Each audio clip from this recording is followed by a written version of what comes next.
তিনিচুকীয়া জিলাৰ পেঙেৰী তেল ডিপোত ডকাইতি কৰা মাষ্টাৰ মাইণ্ড পল্লৱ চেতিয়াক আটক। পেঙেৰী চাৰিআলি সমীপত অৱস্থিত বিনন্দ সোণোৱালৰ মা পেট্ৰ এজেন্সি তেল ডিপোত সোমবাৰে নিশা এটা 5জনীয়া ডকাইতৰ দলে ডিপোত সংগ্ৰহিত প্ৰায় 1 লক্ষ টকা পিষ্টল দেখুৱাই কাঢ়ি লৈ নিমিষতে উঠা হৈছিল।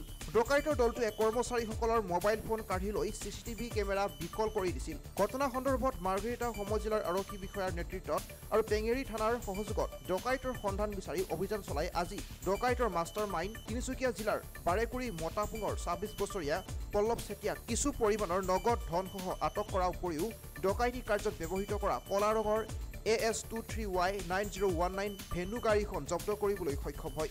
ডকাইতৰ দলটোৰ আন 4জন সম্প্ৰতি পলাতক হৈ আছে বুলি জানিব পৰা গৈছে।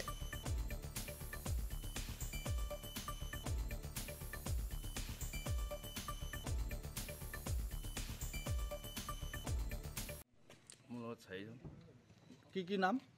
সৌৰভ। ঘৰ ক'ত? বাৰেগুৰি। বাকী কেইজনৰ নাম কি?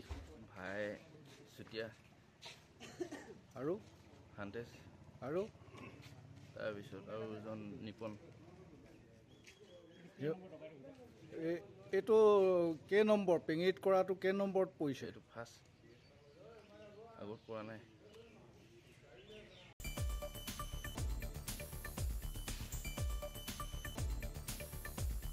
ডিগবৈৰ পৰা বিনন্দ কোঁৱৰৰ ৰিপৰ্ট, সংবাদ লহৰ।